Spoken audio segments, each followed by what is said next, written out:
Welcome to part 2 of my Beatles tour around London, the lesser known spots. Now, as you can see, we are in Jermyn Street, and it was in Jermyn Street that Lennon and McCartney bumped into Mick Jagger and Keith Richards of the Rolling Stones, and they were friends. A lot of people think that the Beatles and the Stones were enemies. They didn't like each other. That wasn't true at all. They were great friends, and they went off together to have a drink. And the Stones said to Lennon and McCartney, "Do you have any songs you don't want?" So initially Paul and John said no, and they carried on having a drink together, and then they left. And as they were walking up the road, they started talking about this song that the Stones wanted, and they come up with "I Want to Be Your Man." And so they went back and they asked the Rolling Stones, Mick Jagger, Keith Richards, "Would you like this song, I Want to Be Your Man?" And they said yes. And that's how the Rolling Stones came to cover a Beatles song. But as a kid, I couldn't understand how the Beatles, I thought, had covered a Rolling Stones song, because I heard the Stones do it first. And many years later, when I heard the Beatles do it, I thought, well, that's strange, the Beatles covering a Rolling Stones song. But of course it wasn't. The Rolling Stones covered a Beatles song. And it all took place, the meeting all took place here in Jermyn Street.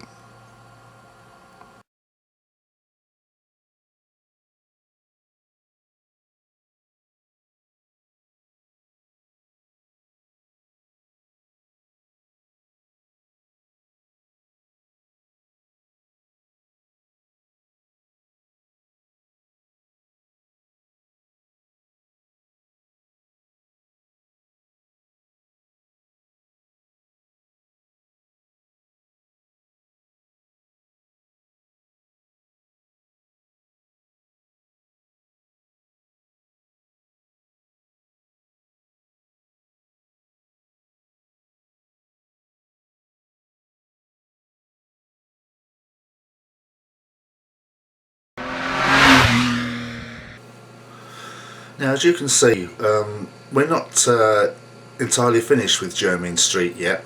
There's one more place to visit, and that is this shop here. As you can see, it's now called Waterstone's Bookshop, but back in the 1960s, the Beatles used to shop here for their clothes, their fab gear, as they used to say, because it was Simpson's clothes shop.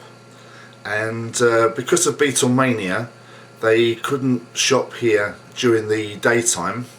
Too many fans about, being chased about all over the place at the height of Beatlemania in the early 60s. But they used to, Simpson's clothes shop, as it was, used to open at night time. So the Beatles would come here at night time when it was much quieter and shop for their fabulous 60s gear. So yeah, Jermyn Street, Rolling Stones, Jagger and Richard, Lennon and McCartney, and now Waterstone's Bookshop, but it was Simpson's clothes shop.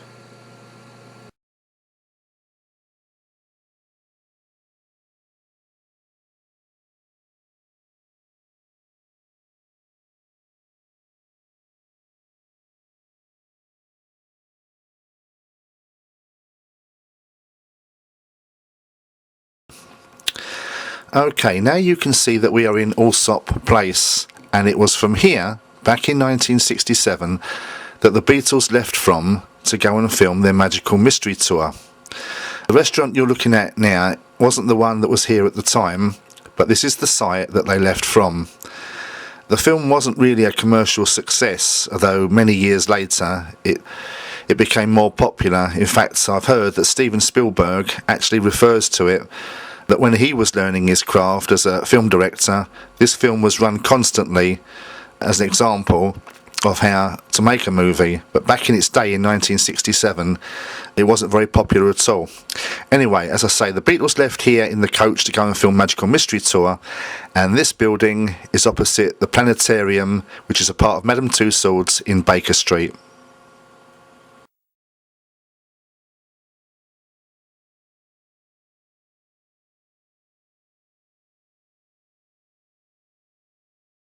Okay, well here we are in London's Piccadilly Circus. Here is the statue of Eros, which should give you a clue. But we've come here to look at this building. This is the Troc, or known locally as the Troc, but it's actually the Trocadero. But back in the 1960s it was known as the London Pavilion, and all 4 Beatles movies were premiered here: A Hard Day's Night, Help, Yellow Submarine and Let It Be. Princess Margaret attended the film premiere of A Hard Day's Night and Help, and so did Spike Milligan. And after the Hard Day's Night movie premiere, they had a party at the Dorchester Hotel. Now, due to royal protocol, nobody can start eating apparently at a party if the royal in question is about to leave. They have to wait till she actually leaves. So when George Harrison heard this, he went up to Princess Margaret and asked her when she was leaving, which of course isn't very good protocol.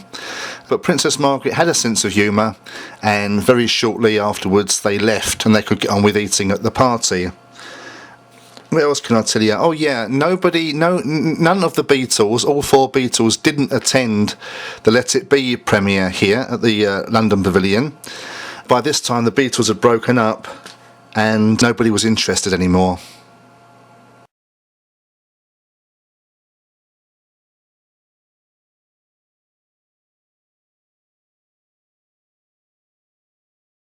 Okay, well here we are at the Prince of Wales Theatre in London, and this is just down the road from the Trocadero.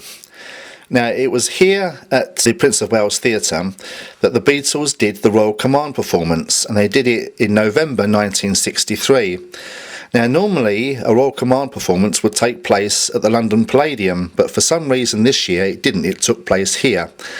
And it was attended by 2 royals, Princess Margaret and the Queen Mother. And it was here also that John said his rather cheeky statement. He said, "For our last number, I'd like to ask your help. Would the people in the cheaper seats clap your hands? And the rest of you, if you just rattle your jewellery."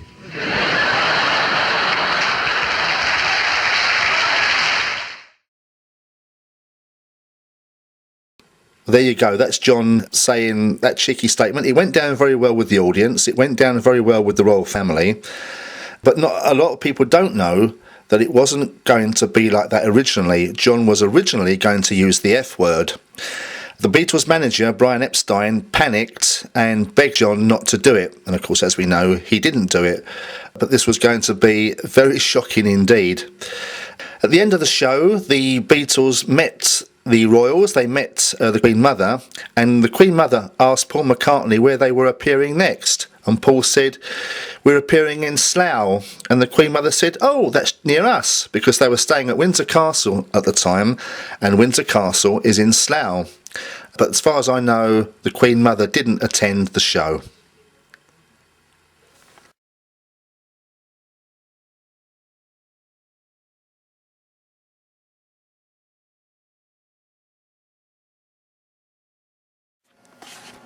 Okay, now you can see that we are at the Royal Albert Hall, and the Beatles played the Royal Albert Hall back in 1963.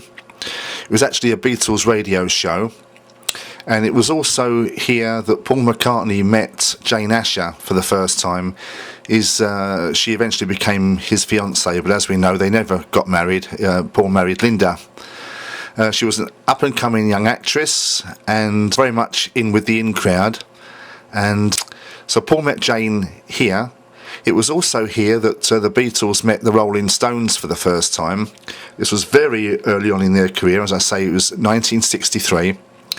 And Brian Jones of the Rolling Stones got mistaken as a Beatle. I think the fans at the time weren't really sure who the Beatles were, the individual members, but because Brian had a Beatles hairstyle, he got mobbed. Also, as we know, that the Royal Albert Hall is mentioned in a Beatles song, a John Lennon song from the Sgt. Pepper album. And of course it goes, and now they know how many holes it takes to fill the Albert Hall. And that of course is A Day in the Life. So yes, the Royal Albert Hall is very much a part of the Beatles story.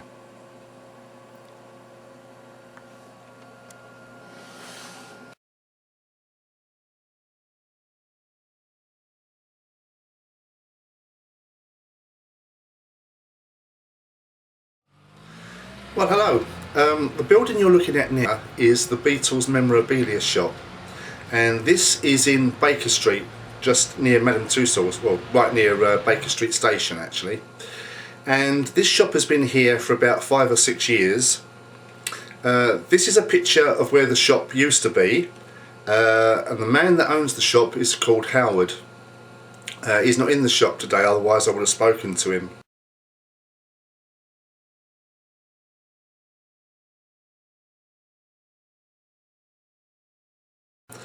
But it's quite a nice little shop. It's the only Beatles memorabilia shop in London.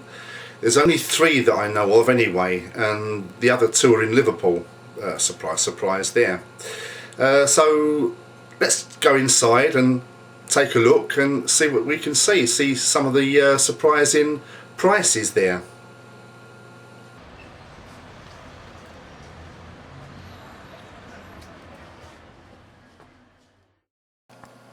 Well, here we are inside the Beatles shop in Baker Street, and what a lovely array of gold and silver discs. I have to confess I do own one myself. It's a Hey Jude one, and there's lots of people there busily sorting out their t-shirts and stuff like that. Now here we get down to the meat and the gravy. Here's a 1960s mug, £99, my god. A Remco doll of Paul and Ringo, £110 each, and a tin of talcum powder, £375. Don't know what that is. It's a spray can of some sort. And here's a bubble bath of Paul, manufactured by Colgate. Today's price, £120. That was made in America back in 1965. A yellow submarine salt and pepper pot from 40 quid. A yellow submarine jewel box, 80 quid. That was a tiny little thing. I remember filming it. So yes, if only we knew back in the day how much this stuff was going to be worth in the future.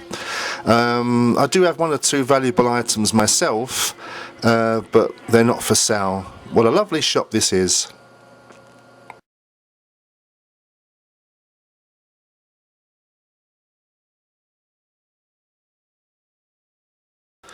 Okay, well here we are at one of the more prestigious venues on the Beatles tour around London, the Beatles sites tour around London, and this of course is the Dorchester Hotel, one of the most famous hotels in London. Now this has several Beatles connections. The Beatles came here the first time in 1964, where they got their Variety Club Awards presented to them by the then Prime Minister, Mr. Harold Wilson. And here's a picture of the boys with Harold on the day in the Dorchester. Now the awards are in the shape of silver hearts, and John Lennon, being what he is, thanked Harold for the purple hearts. Ringo very quickly corrected him. He said silver, silver, not purple. Apparently the joke was missed on at least 90% of the audience there, but for anybody who doesn't know, purple hearts are actually drugs. They're uppers, and I believe the Beatles took quite a lot of uppers in the early days because they had to play all night long out in Hamburg, where they were honing their skills really. So John thanked Sir Harold for the purple hearts. Also, John came to the Dorchester Hotel for a luncheon party organised by Foyles, the book people.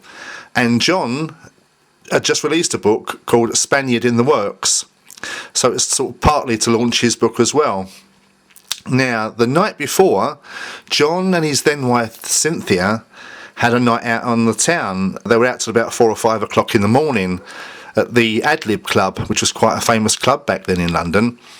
And so they went home for a few hours sleep and a shower and a change of clothes, but they sort of went to the party very hungover.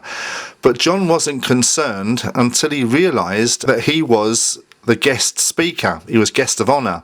Nobody had told him, but apparently he got up and he accepted his award for his book, an award, though I'm not entirely sure what the award was for, and said thank you very much and sat down again. So probably not the best guest of honour they've ever had. I think John was actually meant to make a speech.